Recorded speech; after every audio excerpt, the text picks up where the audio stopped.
Hello, boys and girls. I have a book to read to you today.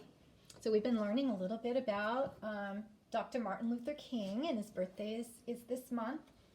So this is about young Martin Luther King Jr. I Have a Dream. So here's our title page.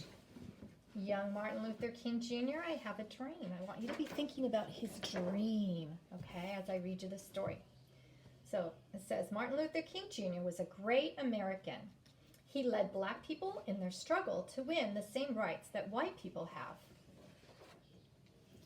Martin Luther King Jr. was born in Atlanta, Georgia on January 15th, 1929. His family called him ML.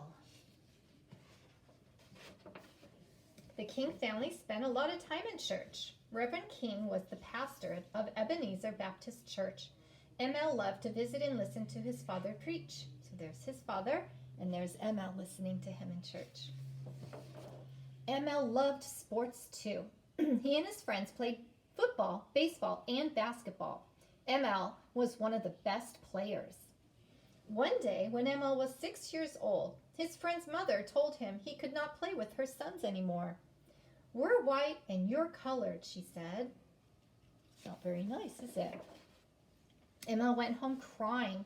He didn't understand why the color of his skin should make a difference to anyone. ML's mother gave him a hug. Then she told him a story. ML's mother told him that at one time many black people in America were slaves. They had to work hard for white families and do whatever they were told.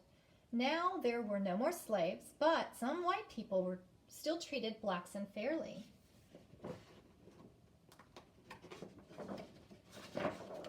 You are as good as anyone else, ML's mother told him, and don't you forget it.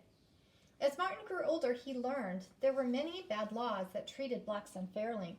So right here we see a coffee shop, and there's a sign that says whites only. So if you were black, you wouldn't be able to go to some of the stores. Black children and white children had to go to different schools. There were playgrounds and restaurants and hotels where only white people could go. In stores, blacks had to stand in the back and wait until all the white customers had been helped first. It doesn't seem fair at all. These laws made Martin very sad. He wanted to do something to change them, so he studied hard in school. He read all the time. Sometimes he'd spend his whole allowance on books. Martin finished high school when he was only 15 years old. Then he went to Morehouse College in Atlanta. While he was there, Martin decided he would be a minister just like his father.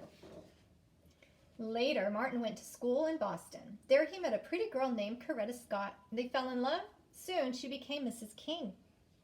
In 1954, Martin got his first job as a pastor in Montgomery, Alabama. Something important was about to happen there. In 1955, a black woman named Rosa Parks was riding the bus home after a long day at work. When the bus driver told her to give up her seat to a white man, Mrs. Parks said no. She was arrested and put in jail. There she is. The black people in Montgomery were very angry. They decided not to ride the buses until the law was changed, and Martin helped lead the protest. For almost a year, black people walked or shared cars with friends. The bus company lost money, lots of money. Finally, the law was changed, and black people could sit wherever they wanted. After that, Martin led protests all over the South. Many times people were hurt. Sometimes Martin was arrested. But no matter what happened, Martin always said, "Love your enemies." He would not use violence as a weapon. He believed in peace. In 1963, Martin spoke to a huge group of people in Washington, D.C. "I have a dream," he told them. He dreamed that someday all Americans would be treated equally, and that's what he wanted. He wanted all the boys and girls, all the little boys and the little girls to join hands no matter what the color of their skin is, and to be happy and to be treated fairly. In 1964, Martin won a very important award called the Nobel Peace Prize. It showed that the whole world admired his efforts for peace and freedom. Sadly, not everyone believed in peace.